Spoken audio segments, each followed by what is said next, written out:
Senator Scott. Thank you very much.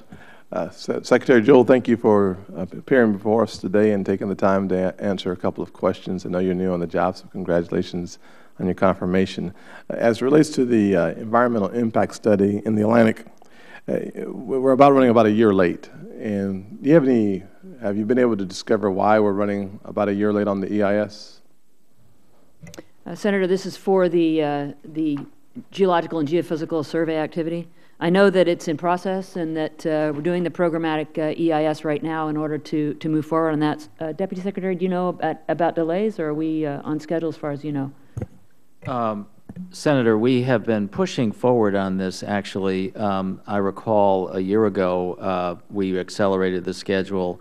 My sense of it is that we are moving forward in a deliberate pace. We are very, very interested in getting this done. And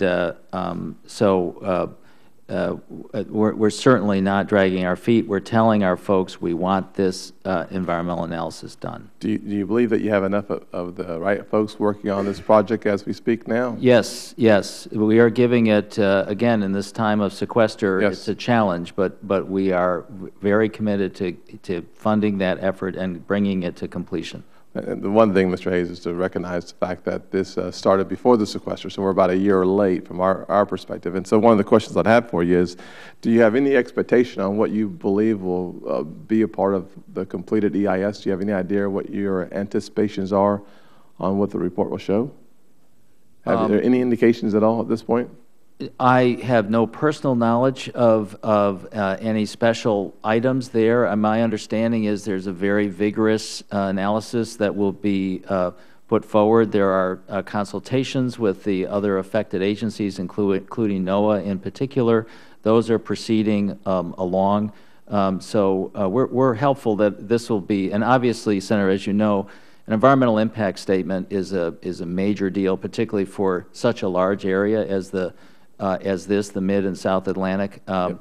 but nothing on the horizon as far as we're aware in terms of issues that would be out of the ordinary in terms of an EIS.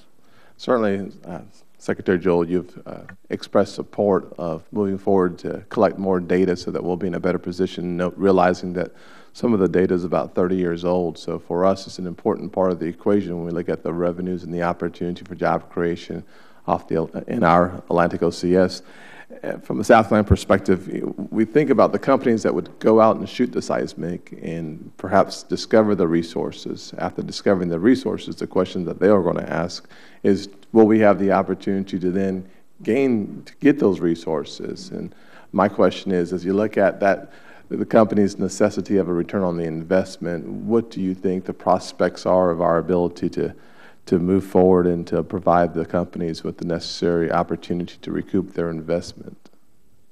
Well, Senator, as someone that spent time early in my career in the oil and gas industry, I appreciate not only the importance of resource development, but also the time frame that it takes. These are massive investments when you're talking about exploring and developing new areas. So I think that this first step toward the geological and geophysical analysis is important.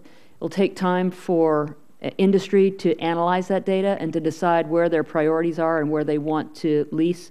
We certainly will be there in terms of lease sales to open the lands as appropriate. It's not in the 5-year plan that came out, the 2012 to 17. But the data will be accessible once we do the analysis, and so companies can plan for that. Having been recently out in the Gulf of Mexico, these are long-term operations. They require infrastructure development and planning, and in my early career, I did some of that development and planning, and so I think, you know, when 2017 rolls around and that 5-year plan is regenerated, that will be the opportunity for people to actually do the exploration production activities. Are there any other obstacles or impediments to moving forward from your perspective that you would like assistance with? I think that the programmatic EIS that we're doing is going to be really important in identifying if those obstacles exist, but there's nothing that I'm aware of at this point in time. Thank you.